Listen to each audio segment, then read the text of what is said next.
आसमान हो रहा। जितनी भी अवतारी शक्तियां आई, भगवान राम आए, राम को वहीं से नीचे उतारा गया। प्रेमी भाई बहनों, इसीलिए उस देश को अयोध्या नगरी कह करके याद किया। गोस्वामी जी महाराज जब साधना करके वहाँ पहुँचे, तभी गोस्वामी जी महाराज ने रामचरित्र मानस में लिख दिया कि मोद्यो नैन त्रिशत में भयो, पुण्य चितवत कौशलपुर गयो। जब मैंने अपने बाहर की आंख बंद की, मेरी अंदर की आंख खुल गई और मैं क्या देख रहा हूँ, मैं कौशलपुर देश में पहुँच गया।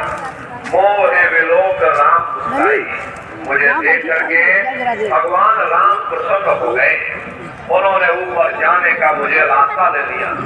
मैं ऊपर जा करके क्या देख रहा हूँ, उधर मान सुनंदज राया, ब्रह्मांड निकाया, अति विचित्रता लोक अनेका, रचना अधिक विचित्र विचित्र भांत के वहाँ पर लोक बने, एक से बढ़कर एक सुंदर सोने के वहाँ पर महल बने, जिनकी शोभा अवर्णीय है। प्रेमी भाई बहनों, वो असली अयोध्या नगरी है, वो भगवान राम का देश है। और राम जी का दर्शन करने के बाद में फिर तुम्हारी यही जीवात्मा दूसरे मंडल की आवाज को पकड़ करके दूसरे मंडल की चढ़ाई करेगी।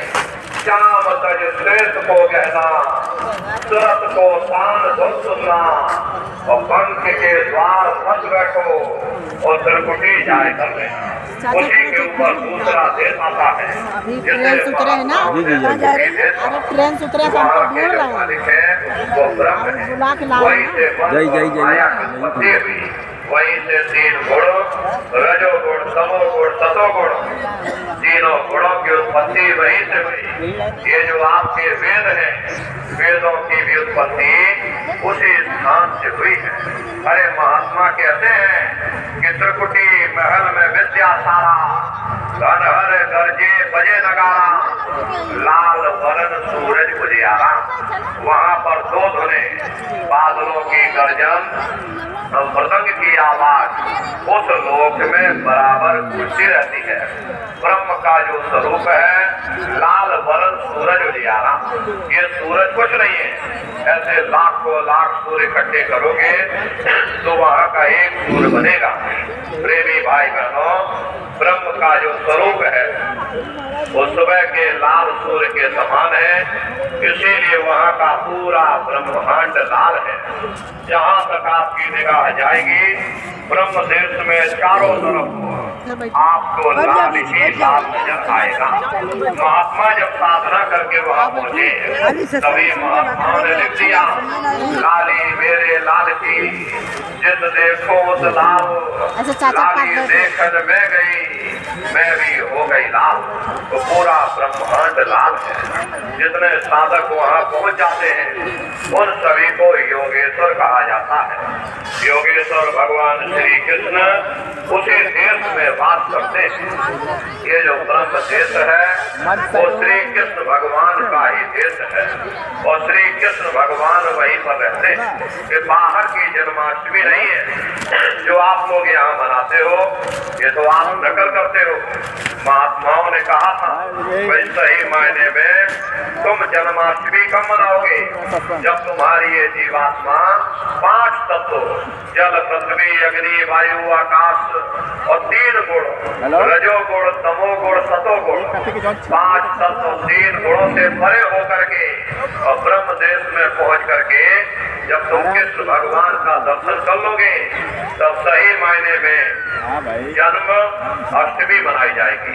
वहाँ कृष्ण भगवान का दर्शन करने के बाद में फिर तुम्हारी यही जीवात्मा तीसरे मंडल की आवाज को पकड़ करके तीसरे मंडल की चढ़ाई करती है। आगे पहुंची सुन झंकार, ररंकार ध्वनि सुनी पुकार, आगे श्रेष्ठ सुन है भाई, मान सरोवर बैठ नहीं। उसी के ऊपर तीसरा देश आता है, जिसे महात्माओं ने सुन्न देश कहा, उसी को रारंग देश कहा जाता, उसी को अक्षर और नेति कहा जाता। वहाँ के जो मालिक हैं वो रारंग पुरुष है, यानी कि पर ब्रह्म पुरुष है। वहाँ की और सारंगी दो धुनें उस लोक में गूंजती रहती है। और ब्रह्म पुरुष का जो स्वरूप है वो पूर्णमासी के चंद्रमा के समान बड़ा ही मनमोहक स्वरूप है। इसी स्थान पर प्रेमी भाई बहनों एक बहुत बड़ा अमृत का सरोवर बना हुआ है जिसे महात्माओं ने मान सरोवर कहा। प्रेमी भाई बहनों, जब ये जीवात्मा उस मान सरोवर में स्नान करती है तो जन्म जन्मांतरों के मैले पाप कर्म साफ हो जाते हैं। अरे यहाँ के पानी से तुम्हारे कर्मों की सफाई नहीं होने वाली, ये बाहर का पानी तुम्हारे शरीर के मैल को हो सकता है, लेकिन जो पापों का मैल है, जो अंतःकरण में जो कर्मों की गंदगी आपने अपने ऊपर लाद रखी है, वो जब साफ होगी, जब आप तीसरे मंडल पर पहुंच करके उस गंगा में डुबकी लगाओगे, उसमें स्नान करने के बाद में ये जीवात्मा हंस रूप हो जाती है। हंस मिले हंसा हो जाए, मिले जो अभी हमारा है जीवात्मा का खुद का प्रकाश वो अमृत के सरोवर में स्नान करने के बाद में 16 सूर्य के बराबर हो जाता। तो फिर यही जीवात्मा चौथे मंडल की आवाज को पकड़ करके चौथे मंडल की चढ़ाई करती है। 2 पर्वत के संग निहारो, भंवर गुफा से संत पुकारो। 2 पर्वतों को पार करने के बाद में वो बड़ा सुंदर देश आता है जिसे महात्माओं ने भंवर गुफा कहा। वहाँ के जो मालिक हैं वो सोहन पुरुष है, मां नहीं है। आप अंत की बात